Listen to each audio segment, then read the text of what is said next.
Hi again, peeps. I appreciate the last video was quite long, so I'm going to split it down even further. So this one's going to just be rounds 5 and 6, and then I'll do the next few rounds in another video so that they're not too long for you. So at round 5, this is where you'd be joining on your fern colour, or your light green, or whatever colour you've got for this particular part of the square.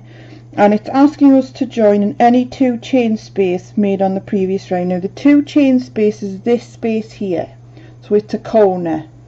It's between where you've got 2 double trebles, then you put your 2 chains, and then there's another 2 double trebles. So this is where they're specifically asking you to join your yarn. So I'll do that now, and you're joining with 1 chain.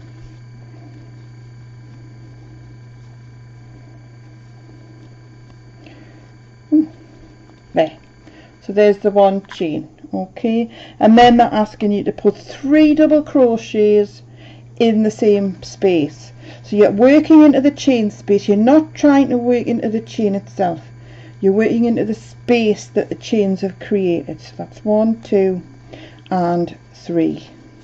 Okay, so then what it's asking us to do is put 1 double crochet in the next 2 double trebles, okay, from the previous round. Now I've gone over a bit of stitch anatomy already, but I'm going to do it again in case you missed it. So if we look at this double treble here, this nice tall stitch, this here is the post of the stitch. Then we have the V on the top, which veers just to the right, and if I tug gently, you can see that the holes where your hook needs to go naturally present themselves, and this is where counting can get knocked off. Because we've got 3 trebles in this chain space here, it can hide that particular hole. So once you've done your 3 chains, you need to pull them over slightly to make sure that you are putting your hook in the correct place, so that you get the correct number of stitches. So this is the post of the stitch, this is the top of the stitch, just off to the right. Okay, it's not here. That is the top of this particular post. Okay, so we're going to put a double crochet in the top of these 2 double trebles. So I'm going to place my hook in there, so that is 1, and that there is 2. Okay, then what it's asking us to do is to wait while I catch up. I need to read me.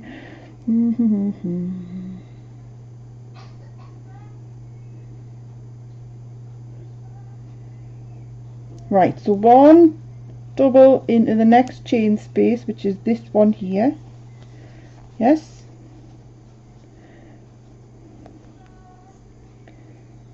and 1 double into the chain space made on the previous round. So this is this here. This is how we pull this chain up to make the nice shape, like it's a bit like a star.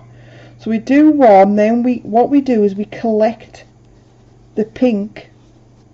Well, I'm collecting the pink, you'll be collecting the fern row and doing a double crochet. Okay, then you're doing a double crochet in the space in just the olive. So we have what we have is we've got our 3 doubles in the corner, then 1 in the top of each of the double trebles, and 1 in the chain space itself from the previous round.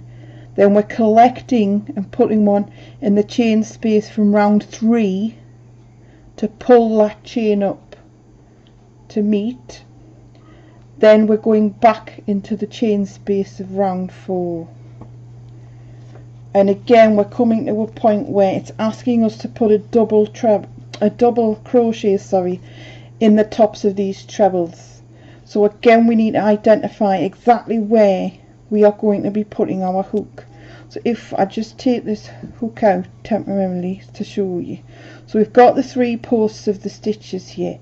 If we tug gently, we can see that is where the first stitch goes into that first treble, and then the next one goes in the top of there. It's hard to see on the top of this one because this is where we joined and also where I've been weaving in, and then the last one is there. Okay, so that's 3 doubles across the top of these 3 trebles. So the first one, again, it's just to the right of the stitch where you need to be placing your hook. And the stitch, when you're talking about the stitch, think about the post of the stitch. That's the important part.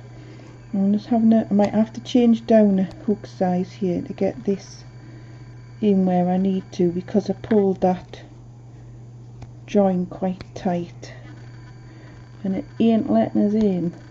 So I'm going to change down and use a smaller hook. She says, not well prepared. Right. So I'm just going to use a smaller hook to go in there. So you see you can't get in. It's just...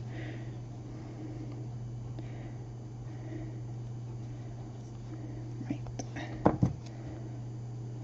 As long as we've got that. Right, so that's 1, that's 2, and that's 3. So we've got 3 across the trebles. Then we're back to a chain space again. So 1 into the chain space of round 4. Then we collect into the chain space at round 3 and do a double, and then back into the chain space of round 4. Okay, then we're doing 2 doubles in the top of these double trebles, and again make sure you're placing your hook in the correct place to get a nice neat piece of work. So that's 2. Then we're on a corner, so we're putting 3 doubles in this corner. 2, 3, and we're back where we were when we started. So we're just going to continue around. So we're going to put a double crochet in the top of that double treble, and the same in this one. Then 1 into the chain space of round 4, and then 1 where we collect into the chain space of round 3, and then back into the chain space of round 4.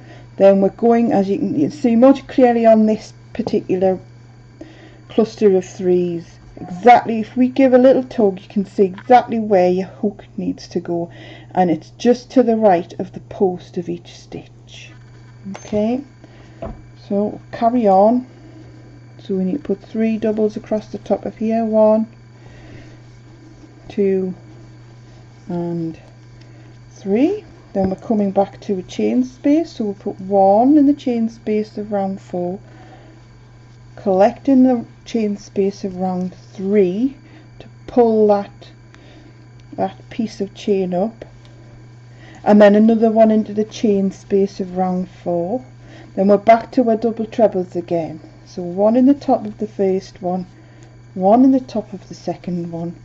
We're now back to a corner, so we're putting 3 doubles into this space here. 2 and 3. Then we're back to a double trebles again. Again, if you need to, pull those 3 over so you can identify where you need to put your hook. So going in there, so 1 and 2, chain space, round 4, collect in the chain space, round 3 to pull that chain up to meet, back into the chain space, round 4. Then we're back to a group of trebles again. Again, tug, you can see where you need to put your hook. Okay, so that's 1, 2, 3. Back to a chain space, so 1 in the chain space, 1 in the chain space of round 3 to pull that up, back into the chain space of round 4. Then we're back to double trebles again. So we're going to put 1 in the top of each, so 1 in that one, and 1 in that one, and then 3 doubles in this corner space. 1, 2 and 3. And back in the again, pull the corner if you need to, but you can see very clearly actually on this one where we need to be. So that's 1,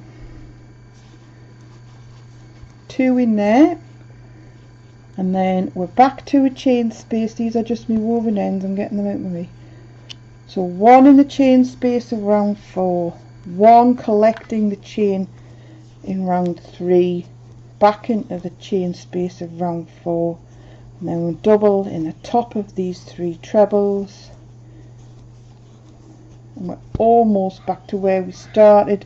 We've got 1 more chain space to work into, so 1 into the chain space of round 4, collecting in the chain space of round 3, back in the chain space of round 4, and 2 double trebles to contend with.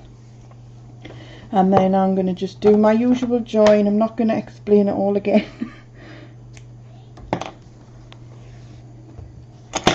So again, thread the end onto the darning needle.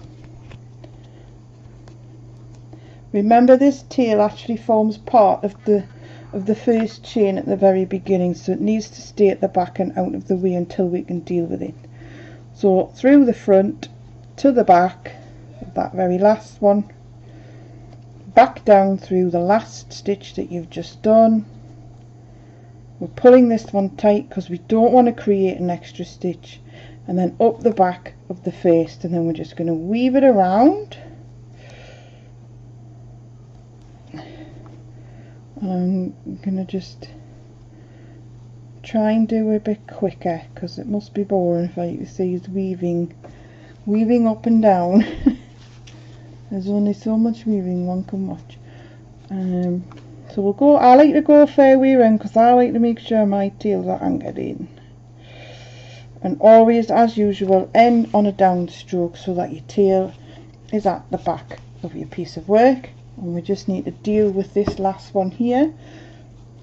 Again, remember, this is visible at the front of your piece of work, so we're going to just work it up through the back so it's neat but not pull too tight, so that we create an anomaly at the front.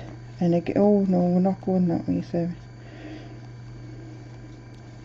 we're weaving clockwise this time so that we're not weaving more than once into the same place. So I'm just going to flip it over so I can do a quick weave.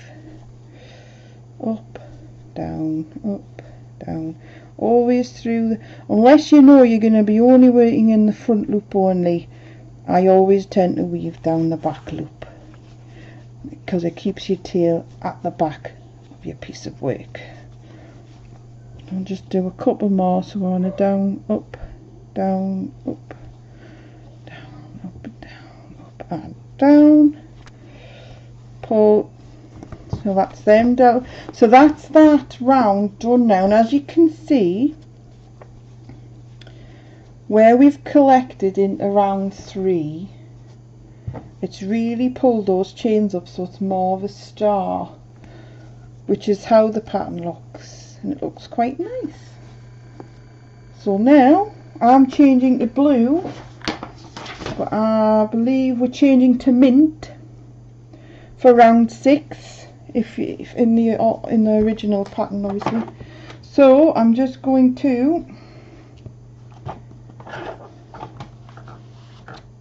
join and do round 6. So we're joining at the center of any of the 3 double crochets. So when it's asking you to do that, this is on the corner and it wants us to join in the center. So again, make sure you're inserting your hook in the right place and pulling up, and then what we're doing, and then 3 doubles into that space, into that stitch. So that's 1, 2, 3, and that's creating the corner. Okay, and then we need to do a double crochet in the next 15 stitches. So again, this is where counts can go out. Okay, so what we need to do is pull the corner over so we make sure we're going in the right place. So our first stitch is there. Okay, that's the stitch, that is the hole, that's the stitch, that's the hole. So that's 1, 2, 3, 4, 5, 6, 7, 8, 9, 10, 11, 12, 13, 14, 15, takes us to the corner, and that means that the next action, which is 3 double crochets, this is a bit tight because this is where I joined, but I'll show you on the next side as well. So that's where we're going to place another 3 double crochets, okay, in stitch 16, which as you can see is the central stitch of that group of 3. So I'm just going to crack on and do it for you. So 1, 2,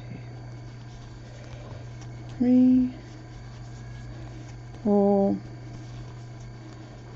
5, 6, 7, 8, 9, 10, 11, 12, 13. I need to be careful here because this is where I joined. 14, so it's a bit tight. 15. As you can see, this leaves us with the central stitch. Okay, next action, 3 double crochets into there, creating another corner. 1, 2, 3. I'm just going to do the next side and I'll end the video because this is a fairly straightforward round. Okay, because it's just putting 1 double crochet in every stitch. All I can say is remember to put your hook in the right place, and again finish and weave the ends the same. So that's 1, 2, 3, 4, 5, 6, 7, 8, 9, 10, 12, 13, 14, 15, takes us to the central stitch, 3 doubles in there and continue round. You'll come back to where we started. Finish, if you prefer your slip stitch, do your slip stitch finish. If not, try my particular version, weave your ends in, and then the next video we'll be looking at rows 7 and 8, and I do believe a few people have had some issues with row 8, so I'll show you what I did. I don't always stick to patterns and see if that helps you out, peeps. So happy hugging, I'll speak to you again soon, bye.